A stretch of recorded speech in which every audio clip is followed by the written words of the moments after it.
कृष्णारे जमलेला संत श्रोता सज्जन परमपुरुष परमात्मा पंढरीश पांडुरंग थोर संतांच्या कोटाच्या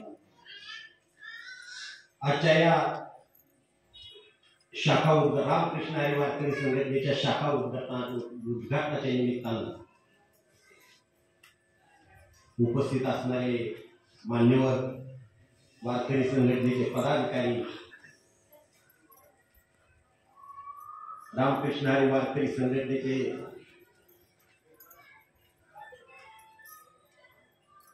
आमचे पोळ महाराज, गोळे महाराज, हसके महाराज, अभय क्षीरसागर महाराज, घागरे महाराज, गोरपडे महाराज, सुतार महाराज, त्याचप्रमाणे आमचे भोसले महाराज, पाटोळे महाराज, काही लोकांची नावं राहिलेली असतील, सर्वच व्यासपीठ. आणि महत्वाचं म्हणजे गावगावच्या भजनी मंडळाचे पदाधिकारी. आता आपल्याला नेमकं करायचंय काय? रामकृष्ण हरी वारकरी संघटना कशासाठी? आता त्या महाराजांनी सांगितलं वारकरी संघटना भरपूर आहे, वारकरी संघटना भरपूर आहे, पण रामकृष्ण हरी वारकरी संघ नेमकं काय काम करते? महाराज मगा काय विषय झाला आमचा बसलेले ठिकाणी, आपल्या वारकरी संघटनेला 10 वर्ष झालं म्हणले, पण खरी परिस्थिती सांगू, सुरुवातीला तर त्यावेळेच्या काळात बऱ्याच अडचणी आल्या, कारण लोक विस्कळीत झाली होती. खरी सुरुवात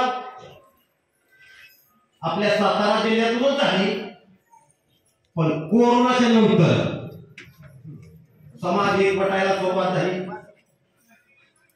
आता काय नेमकं करायचंय?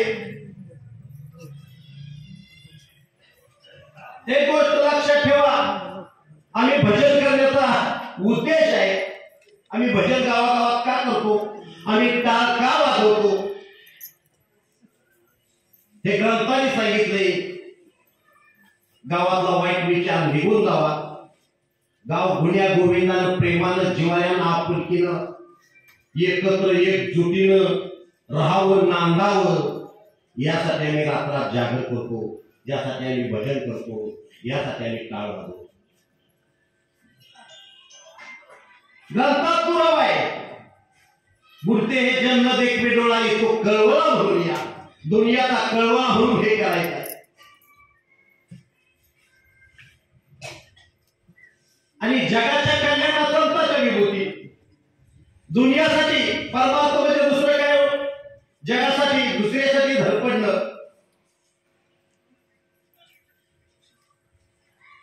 आणि ग्रंथाने तर आपल्याला फार मोठा अधिकार दिलाय. महाराज ग्रंथामध्ये सांगितलंय, समाजाचा काना, समाजाचा महामेरू, समाजाचा आधारस्तंभ कोण असेल तर गावागावातला टाळकरी, मारकरी, वारकरी,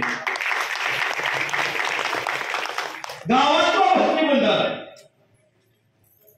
आज देखील धर्म आचरित, आज नीती गेली, नियम गेले, रीत गेल्या, मान्यता गेल्या, परंपरा संपुष्टात आल्या. पण गाव झोपलेला असला तर माझा भजनी मंडळ 4 तरी लोक जाऊन राम जन्म असू द्या, कृष्ण जन्म असू द्या, हनुमान जन्म असू द्या, तुकाराम बीज असू द्या, आज देखील हे धार्मिक सण आमचा भजनी मंडळ उल्हासाने आणि म्हणून जो काही थोडाफार धर्म शिल्लक असेल तोही आमच्या भजनी मंडळ आम्ही वसाहत घेतलाय. आम्ही मात्रा घेतली पांडुरंगाची. ज्या पांडुरंगाच्या गळ्यामध्ये माळ आहे, तुळशी हार आहे, तोच तुळशी हार आमच्याही भजनी मंडळाच्या माळ करायचे. रात्रंदिवस आम्हाला हेच करायचे, याच्यासाठीच आम्ही वैकुंठवासी आलो, याच कारणाशी बोलले ते ऋषी सासुभावी वाटते, याच्यासाठीच आम्ही जन्माला आलो, हेच आमचं कर्तव्य आहे. पण आजच्या काळात महाराज आम्हाला ग्रंथांनी एवढी मोठी दिशा दिली, पण भजनी मंडळची आज दशा चालू आहे. एवढा मोठा आमचा अधिकार आहे.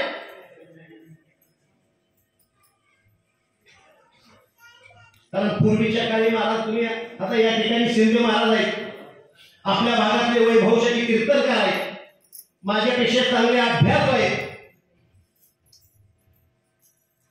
आता मी तर काय सांगणार, पण एक काळ होता त्यावेळेस राजेशाहीमध्ये राजाच्या राजदरबारामध्ये राजाच्या सिंहासनाच्या बाजूला धर्मगुरू असायचा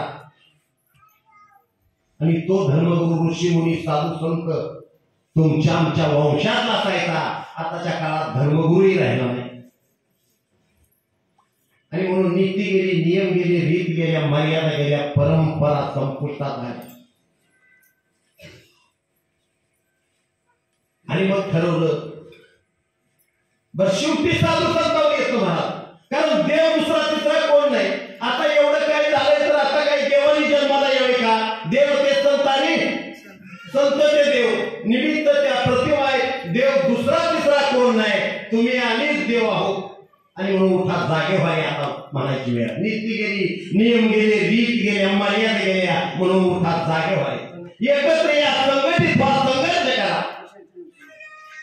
आता आपल्याला काय बाकीच्या गोष्टी करायच्या नाही, बाकीचे राजकारण वगैरे आपल्याला अजिबात तिकडे जायचं नाही. पण राजा तर पाहिजे, राजाशिवाय तर चालत नाही.